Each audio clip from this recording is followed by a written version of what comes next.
आदाब 5 बजे की खबरों में आपका खैर मकदम है। मैं हूं तरन्नुम रिजवी। खबरों में सबसे पहले नजर डालते हैं आज की 20 अहम खबरों पर।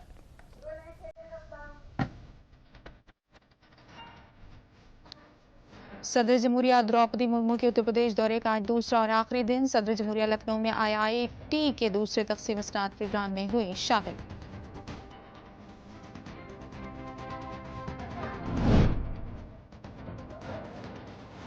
लखनऊ में IIT के दूसरे तकसीम स्नात प्रोग्राम को खिताब करते हुए सदर जमहूरिया ने इदारे में पहली बार डिजिटल MBA निसाब शुरू करने पर खुशी का इजहार किया।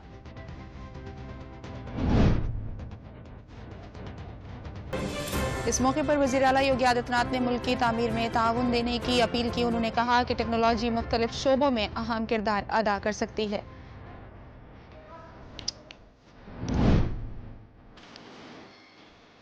आर्टिकल 370 पर सुप्रीम कोर्ट के फैसले पर वज़ीर आज़म नरेंद्र मोदी ने खुशी जाहिर की। कहा, जम्मू कश्मीर में दहाइयों तक लोगों के साथ हुआ फरेब।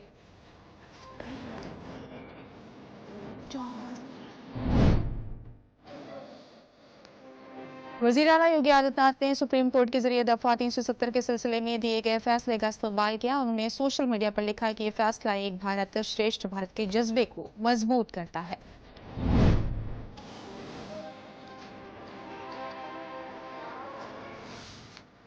भारत की मेजबानी में आज से दिल्ली में शुरू हो रहा है global partnership on artificial intelligence summit. वज़ीर आज़म नरेंद्र मोदी के हाथों इफ्तिताह। AI से वाबस्ता खतरों पर भी बात।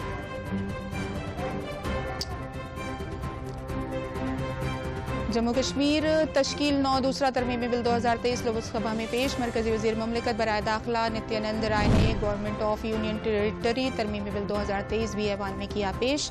राजस्थान में BJP लेजिस्लेटिव पार्टी की मीटिंग। सभी 9 मुंतखब अरकान असेंबली मीटिंग में हुए शामिल। भजन लाल शर्मा होंगे राजस्थान के नए वजीर आला। मध्य प्रदेश और छत्तीसगढ़ में कल नई सरकार लेगी हलफ। मोहन यादव और विष्णु देव सहाय की काबीना पर लगी है नजरें।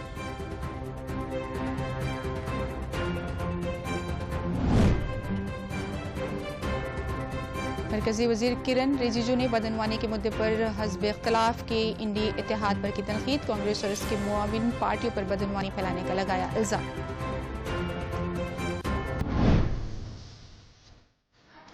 अयोध्या के श्री राम जन्मभूमि अहाते में कुबेर नौरत्न टीले पर कल शाम जटायु राज का मुजस्समा किया गया नस्ब, जिसकी नकाबकुशाई PM मोदी 22 जनवरी को करेंगे।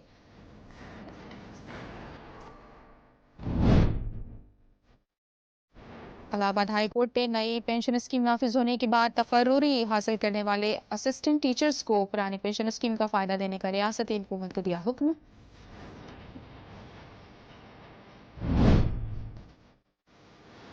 लखनऊ के फैजुल्लागंज की प्रियदर्शनी कॉलोनी में पहुंची विकसित भारत संकल्प यात्रा प्रोग्राम में BJP के रियासती सदर भूपेंद्र सिंह चौधरी हुए शामिल।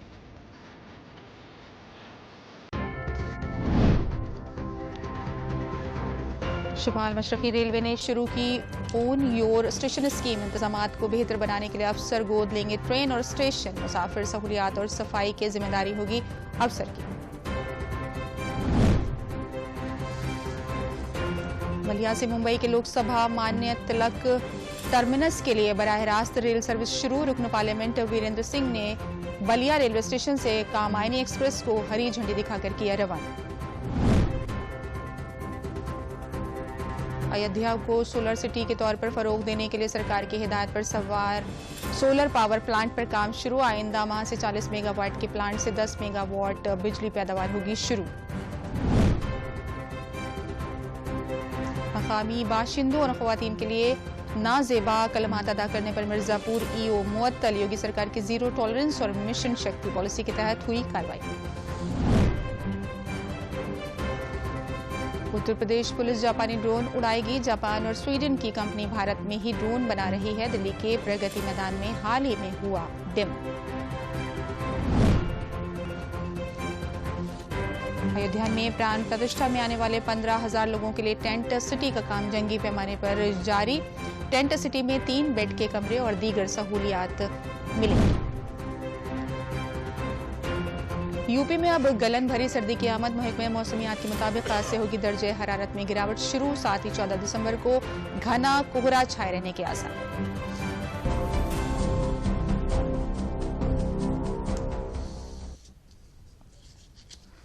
अब खबरें तफसील से। भजन लाल शर्मा राजस्थान के नए वजीर आला होंगे। आज लेजिस्लेटिव पार्टी की मीटिंग में उनके नाम का ऐलान किया गया। भजन लाल शर्मा राजस्थान के सांगानेर से असेंबली रुकन हैं। लेजिस्लेटिव पार्टी की मीटिंग में वजीर दिफा और बीजेपी के senior leader Rajnath Singh observer के तौर पर पहुंचे थे। वजीर दिफा राजनाथ सिंह ने बताया कि भजन लाल शर्मा के नाम की तजवीज बीजेपी लीडर वसुंधरा राजे ने रखी थी। उन्होंने बताया कि 2 नायब वज़राए आला भी बनाए जाएंगे। उन्होंने कहा कि दिया कुमारी और प्रेमचंद बैरवा नायब वज़राए आला होंगे।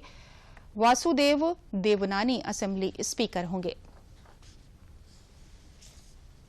और विशेष रूप से इनके नाम का समर्थन प्रारंभ में जिन लोगों ने किया, श्री किरोड़ी लाल जी मीणा, श्री वासुदेव जी देवनानी, श्री मदन दिलावर, श्री जवाहर वेडम जी और श्री जावर सिंह जी, इन सब सारे लोगों ने और इसके अतिरिक्त पूरे सदन ने श्री भजन लाल जी शर्मा के नाम का समर्थन हुआ। इसलिए मैंने घोषणा की कि श्री भजन लाल जी शर्मा राजस्थान भारतीय जनता पार्टी विधायक दल के सर्वसम्मत नेता निर्वाचित हुए और मैं आश्वस्त हूं कि श्री भजन लाल जी शर्मा के नेतृत्व में यह राजस्थान तेजी के साथ प्रगति के पथ पर आगे बढ़ेगा। सभी कार्यकर्ताओं ने श्री भजन लाल जी शर्मा को अपनी हार्दिक बधाई दी है और इसके अतिरिक्त मैं आपको जानकारी देना चाहता हूं, भजन लाल जी शर्मा जी से भी बातचीत हुई है। 2 उप मुख्यमंत्री होंगे, श्रीमती दिया सिंह और दूसरे श्री प्रेमचंद बैरवा। और यह भी भारतीय जनता पार्टी की तरफ से प्रस्तावित है कि वासुदेव जी देवनानी यह स्पीकर होंगे। सदर जमहूरिया द्रौपदी मुर्मू रियासत के दौरे के आखिरी दिन आज लखनऊ में Indian institute of information technology के दूसरे तक़सीम स्नात प्रोग्राम में शामिल हुई। इस मौके पर उन्होंने कहा कि AI और उसके इस्तेमाल पर मरकजी निसाब में शामिल करके तुलबा को नई तकनीक से रूशनास कराने की ज़रूरत है। उन्होंने कहा कि उत्तर प्रदेश अब आर्टिफिशियल इंटेलिजेंस और इंफॉर्मेशन टेक्नोलॉजी का हब बनने के लिए काम कर रहा है। उन्होंने कहा कि IIT लखनऊ समाज और सनती दुनिया के सामने आने वाले चैलेंजों और वक्त के मुतालबात के लिए तुलबा तैयार कर रहा है।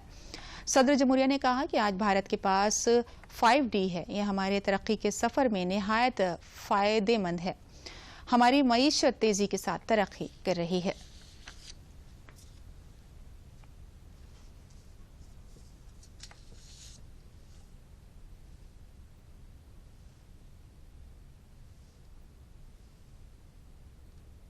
देवियों और स्वजनों, IIIT लखनऊ के द्वितीय दीक्षांत समारोह में आकर मुझे अत्यंत प्रसन्नता हो रही है।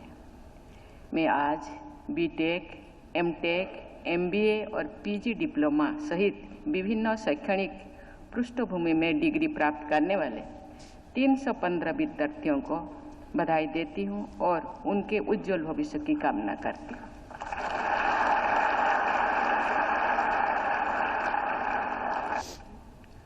आर्टिफिशियल इंटेलिजेंस और इसके अनुप्रयोगों पर केंद्रित पाठ्यक्रमों विद्यार्थियों को नई तकनीकी परिदृश्य में नेविगेट करने के लिए आवश्यक कौशल प्रदान करता है।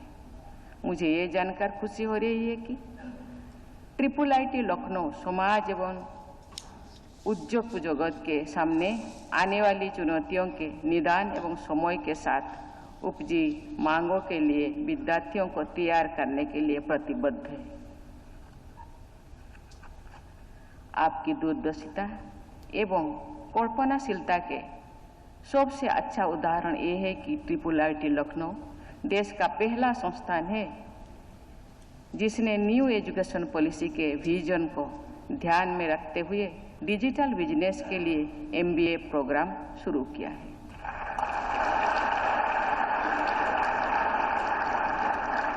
ये पहल विद्यार्थियों को न केवल डिजिटल युग के लिए तैयार करने में सहायक साबित हुई, बल्कि डिजिटल इंडिया के दृष्टिकोण के अनुकूल भी है। देवियों और स्वजनों, आज भारत के पास 5D है: डिमांड, डेमोग्राफी, डेमोक्रेसी, डिजायर और ड्रीम। ये 5D हमारा विकास की यात्रा में अत्यंत लाभकारी होगी। हमारी अर्थव्यवस्था जो एक दशक पहले 11वें पायदान पर थी, आज 5th लार्जेस्ट इकोनॉमी है और वर्ष 2030 तक 3rd लार्जेस्ट इकोनॉमी बनने के लिए राह पर तैयार है।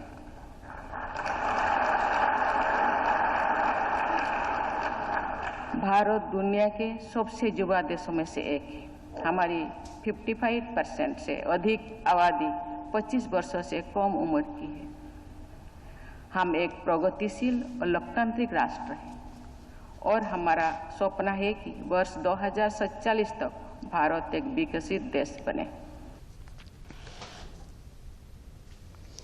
इस मौके पर वजीर आला योगी आदित्यनाथ ने कहा कि भारत दुनिया की सबसे तेज उभरती हुई मईशत बन रहा है। उन्होंने कहा, गुज़िश्ता 9 वर्षों में मुल्क के नौजवानों के लिए नए दरवाजे खुले हैं। वजीर आला ने कहा कि आज तकनीक का इस्तेमाल हो रहा है, बदउनवानी पर शिकंजा कसा जा रहा है और लोगों की जिंदगी में तब्दीली आ रही है। वजीर आला ने कहा कि उत्तर प्रदेश को डेटा हब और सेमीकंडक्टर बनाने के बड़े मौके हासिल हुए हैं। उन्होंने कहा कि डिजिटलाइजेशन ने ईज ऑफ डूइंग को आसान किया है। टेक्नोलॉजी के इस युग में आपने देखा होगा, आज ईज ऑफ डूइंग बिजनेस के लक्ष्य को भी और ईज ऑफ लिविंग के लक्ष्य को प्राप्त करने में बहुत आसानी हुई है। भ्रष्टाचार पर प्रहार हुआ है, लोगों के जीवन में परिवर्तन करने का एक माध्यम मिला है। ये टेक्नोलॉजी का उपयोग हमें किस रूप में करना है, ये आज की आवश्यकता के अनुरूप इस नए उत्तर प्रदेश में, चाहे वह हमारी सरकार के द्वारा फोकस बेहतर इंफ्रास्ट्रक्चर और कनेक्टिविटी के साथ साथ डिजिटल रिलेशन और वर्चुअल कनेक्टिविटी के विकास पर हम लोगों ने विशेष ध्यान दिया है। और इस संदर्भ में मुझे बताते हुए प्रसन्नता है कि डिजिटल इंफ्रास्ट्रक्चर के विकास में IIIT के लिए एक साझेदार के रूप में उत्तर प्रदेश के अंदर कार्य करने का एक बेहतरीन अवसर है। खासतौर पर उत्तर प्रदेश ने जो अपने लक्ष्य निर्धारित किए हैं, आपने उत्तर प्रदेश के अंदर फरवरी 2023 में आयोजित ग्लोबल इन्वेस्टर समिट में जो प्रस्ताव उत्तर प्रदेश को प्राप्त हुए हैं, मुझे बताते हुए प्रसन्नता है कि अब तक 40 लाख करोड़ रुपए के प्रस्ताव उत्तर प्रदेश में इन्वेस्टमेंट के उत्तर प्रदेश सरकार को प्राप्त हुए हैं, जिनके लिए हम इस दिशा में अपने कैरियर को भी चुन सकते हैं। और मुझे बताते हुए प्रसन्नता है कि उत्तर भारत का पहला data centre Noida, greater Noida में प्रारंभ हो चुका है। इसके साथ ही इस महत्वपूर्ण पहल के साथ हमें इस नए डायमेंशन के नेतृत्व करने के लिए, इससे संबंधित क्षेत्र के लिए जो ट्रेन और इंप्रूव्ड मैन पावर, जो मानव संसाधन है, इसकी आवश्यकता हम महसूस करते हैं। वज़ीर-ए-आज़म नरेंद्र मोदी ने दफा 370 पर अखबारों में आर्टिकल लिखा है। आर्टिकल की खास बातों पर डालते हैं एक नजर। सुप्रीम कोर्ट ने 11 दिसंबर को अपने फैसले में एक भारत श्रेष्ठ भारत के जज्बे को मजबूत किया है। उन्होंने कहा कि यकजहती और सरकार के लिए मुश्तरका अज़ाइम हमारी पहचान है। आज जम्मू कश्मीर और लद्दाख में पैदा होने वाले हर बच्चे को साफ सुथरा माहौल मिलता है। हर नजरिए से जम्मू कश्मीर और लद्दाख की वादियां खूबसूरत हैं। गुज़िश्ता कई दहाइयों से यहाँ हुए तशद्दुद और गैर यकीनी सूरत हाल का तस्वुर नहीं किया जा सकता। सदियों तक कॉलोनी बने रहने के सबब तब का समाज गुमराह हो गया था। गुज़िश्ता कई दहाइयों से यहाँ तशद्दुद और गैर यकीनी सूरत हाल रही। साफ तौर पर जम्मू कश्मीर महज एक सियासी मुद्दा नहीं था और डॉक्टर श्यामा प्रसाद मुखर्जी ने कश्मीर मुद्दे पर वजीर का ओहदा छोड़कर मुश्किल रास्ते का इंतखाब किया था। अटल जी ने श्रीनगर में एक अवामी जलसे में इंसानियत, जमहूरियत और कश्मीरियत का पुरअसर पैगाम दिया था। जम्मू कश्मीर में जो कुछ हुआ था वो मुल्क और वहां के लोगों के साथ बड़ा फरेब था। मैं हमेशा से जम्मू कश्मीर के लोगों के दर्द को कम करना चाहता था। दफा 370 और 35 से जम्मू कश्मीर और लद्दाख के सामने एक बड़ा मसला था। सुप्रीम कोर्ट ने 11 दिसंबर को अपने फैसले में एक भारत श्रेष्ठ भारत के जज्बे को मजबूत किया है।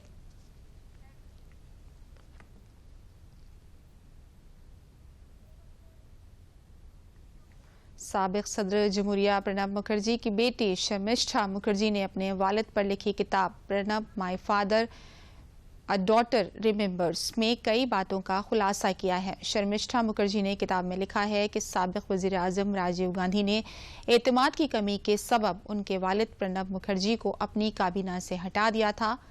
राहुल गांधी को लेकर प्रणब मुखर्जी के क्या ख्यालात थे, इसका भी खुलासा शर्मिष्ठा ने अपनी किताब में किया है।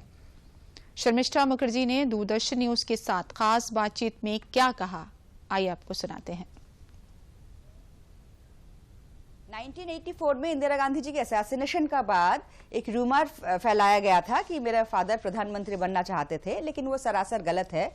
मेरा फादर ने भी उसको खंडन किया है अपने किताब में, मैं भी उसमें विस्तारित रूप में मैं भी लिखी हूँ।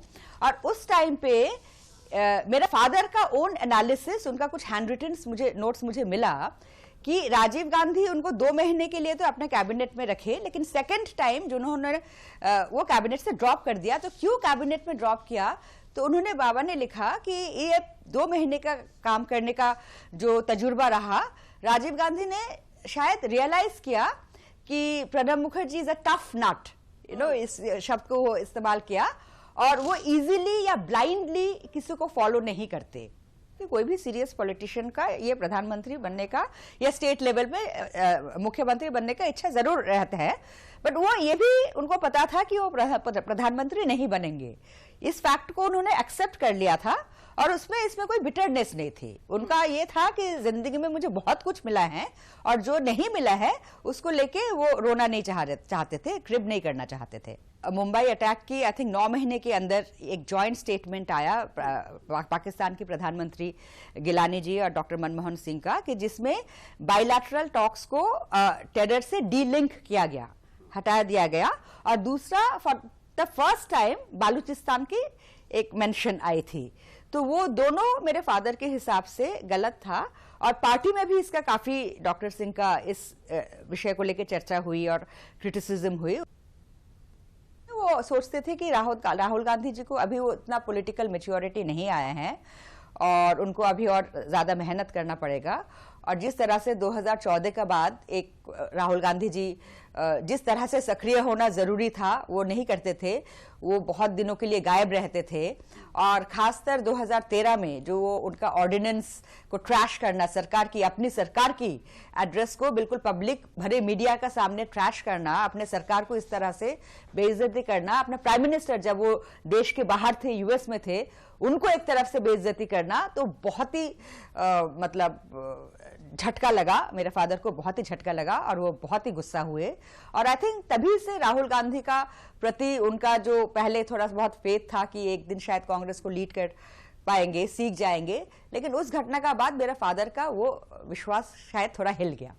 कांग्रेस को ये बात सोचना चाहिए, आज की जो कांग्रेस है, आज की जो कांग्रेस की लीडरशिप है और आज की कांग्रेस का जो वर्कर्स है, उनको ये बात सोचना चाहिए कि कांग्रेस एक तरफ से इंक्लूसिविटी, एक तरफ से टॉलरेंस, एक तरफ से डिसेंट, एक तरफ से लिबरलिज्म, फ्रीडम ऑफ एक्सप्रेशन की बात कर रहे हैं, लेकिन वही आइडियोलॉजी क्या वो प्रैक्टिस कर रहे हैं? ये बात वो उनको खुद सोचना पड़ेगा। आइए देखते हैं विकसित भारत संकल्प यात्रा से जुड़ी कुछ खबरें।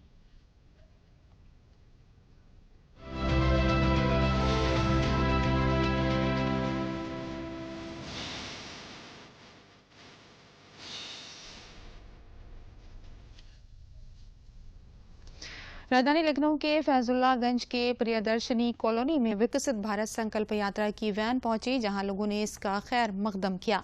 प्रोग्राम में बीजेपी के रियासती सदर भूपेंद्र सिंह चौधरी भी शामिल हुए। इस मौके पर मुख्तलिफ महकमों के स्टॉलों में लोगों ने अपना रजिस्ट्रेशन भी कराया। फलाही स्कीमों के मुस्तफीदीन ने इस मौके पर बताया कि उनकी जिंदगी में स्कीमें किस तरह तब्दीली लाई। सभी अहल लोगों को सरकारी स्कीमों का फायदा दिलाने के लिए बीजेपी रियासती सदर ने लोगों से अपील की। उन्होंने कहा कि हर शख्स तक सरकारी स्कीम का फायदा पहुंचे, इसके लिए सरकार काम कर रही है। इस मौके पर लोगों को मंजूरी नामे भी तकसीम किए गए।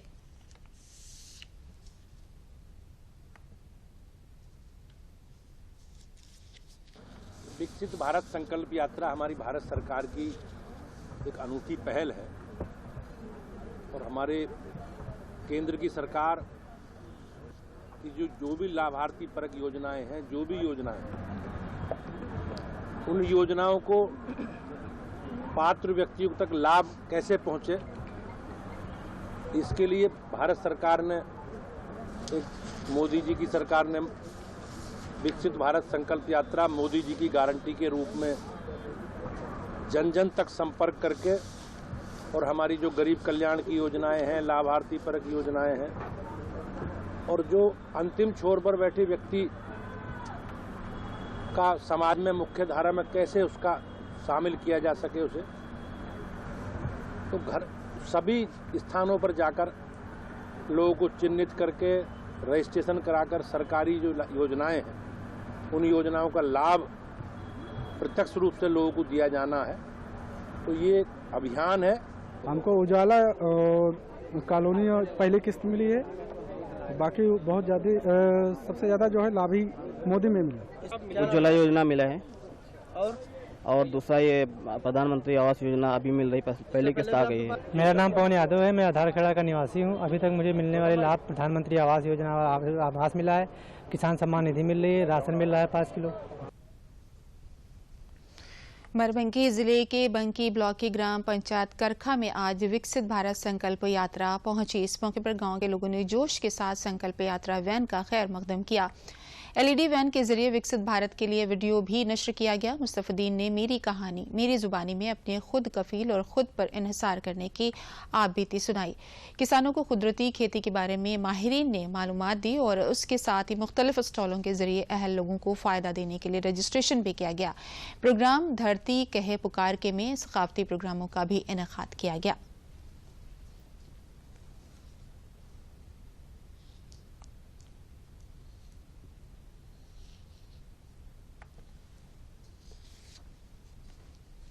प्रधानमंत्री उज्ज्वला सिलेंडर जो मुझे दिया है, मुझे बहुत आराम है। पहले जो था ईंधन लकड़ी ऐसे वैसे ढूंढते थे और ढूंढने में मुझे बहुत दिक्कत थी, कंडा वंडा पाथने वाथने में। अब जो धुआं लगता था, अब जो मुझे सिलेंडर मिला है उससे खाना बनाती हूँ, मुझे बहुत सारी आराम है। आँखी में धुआं नहीं लगता है और मेरे परिवार का खाना भी आराम से बन जाता है, मुझे बहुत सारी आराम है। मुझे प्रधानमंत्री द्वारा उज्ज्वला योजना का लाभ मिला है, गैस सिलेंडर मिला है मुझे। पहले मैं चूल्हे पे खाना बनाती थी, कंडे लकड़ी की व्यवस्था नहीं थी, बहुत दिक्कत होती थी। मुझे प्रधानमंत्री योजना का लाभ मिला है।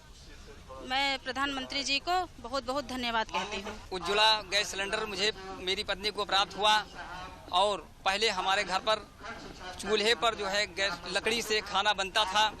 आज जो है हम उज्ज्वला गैस सिलेंडर प्राप्त हुआ है, जिससे हमें उस पर भोजन बनाया जा रहा है और हमें समय पर भोजन तैयार मिलता है और हम जो है खुशीपूर्वक अपना जीवन यापन कर रहे हैं। गैस सिलेंडर मिलने से जो है हमें बहुत आराम हो गई है और हम मोदी जी का बहुत हार्दिक अभिनंदन करते हैं। विकसित भारत संकल्प यात्रा के तहत जिला फर्रुखाबाद के गांव को तासी में प्रोग्राम का इनेकाद किया गया, जिसमें सदर से रुकन असेंबली मेजर सुनील दत्त द्विवेदी मेहमान खुसूसी और जिला बीजेपी सदर रूपेश गुप्ता मेहमान जी वखार के तौर पर शरीक हुए। इस मौके पर उन्होंने भारत सरकार के फलाही स्कीमों की मालूमात देते हुए गांव के लोगों से अपील की कि वो इन स्कीमों का भरपूर फायदा उठाएं। प्रोग्राम में सुनील दत्त द्विवेदी ने तरक्की याफ्ता किसानों और अहल लोगों को वजीर आजम रिहाइश के मंजूरनामे तकसीम किए और हामला ख्वातीन की गोद भराई की। इस मौके पर उन्होंने कहा कि वजीर आजम मोदी का अहद है कि भारत 2047 तक तरक्की याफ्ता हो जाए।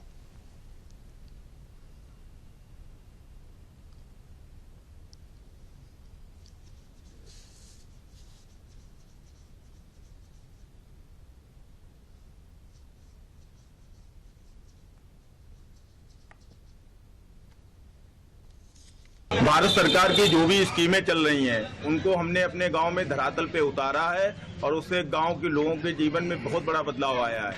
पहले हमने देखा था कि हमारे गांव में कच्चे मकान थे, प्रधानमंत्री आवास उनको मिले तो उनको बड़ी ही खुशी मिली। उनके जो बरसात में घर गिरने का डर था वो भी उनका दूर हुआ। आज वो बड़े सुकून से अपने परिवार के साथ रहते हैं। पानी आनी आ जाता तो रोटी को बैठ जाते थे। अब गैस मिल गई है तो सुविधा हो गई। गैस परिवार में बहुत बदलाव आया है। मकान भी पक्के हैं, सिलेंडर भी में रखा है और बहुत बदलाव है। किसान निधि का लाभ मिल रहा है और उससे बहुत फायदा हुआ है। हमारे जीवन यापन में काफी फर्क पड़ा है। देखो किसान सम्मान निधि मिल रही है, जैसे और की जो योजना है उसका लाभ मिला है, जिसमें 10 लाख रुपया का पूरा प्रोजेक्ट था, जिसमें 8 लाख रुपया का अनुदान सरकार ने दिया, 2 लाख रुपया हमने अपने पैसे लगाया, तो 10 लाख रुपए का पूरा प्रोजेक्ट हमें मिला है, जिसका बहुत लाभ मिला है। बलरामपुर के देही इलाकों में विकसित भारत संकल्प यात्रा के जरिए लोगों को बेदार किया जा रहा है। विकसित भारत संकल्प यात्रा के तहत सदर तरक्याती ब्लॉक के महराजगंज जंगल गांव में तशीरी LED वैन ने पहुंचकर लोगों को वजीर आजम नरेंद्र मोदी का पैगाम सुनाया। विकसित भारत संकल्प यात्रा में मुस्तफीदीन को 2047 तक मुल्क को तरक्की याफ्ता बनाने और 5 हलफ दिलाए गए और चौपाल लगाकर देही बाशिंदों को सरकारी स्कीमों के बारे में बेदार किया गया। इसके साथ ही मुख्तलिफ महकमों के स्टॉल लगाकर भी स्कीमों से लोगों को मुस्तफीद किया गया।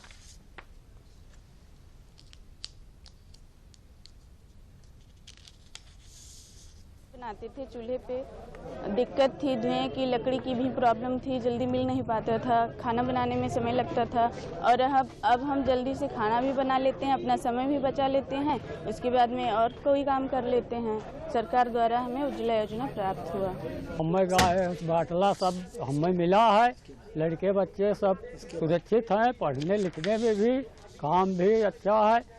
इसके तरफ से हमारा पूरा लाभ है और समझो कि हम गैस बाटला भी पाए हैं, हमारी औरत उसे खाना भी बना रही है और सुरक्षित हमारा पूरा परिवार है और धुआं नहीं लगता है, हमारा पत्नी भी आराम में है। हम गैस सिलेंडर पाए हैं मोदी जी का फ्री में है और जब से गैस सिलेंडर मिला है हम सबको खूब आराम है।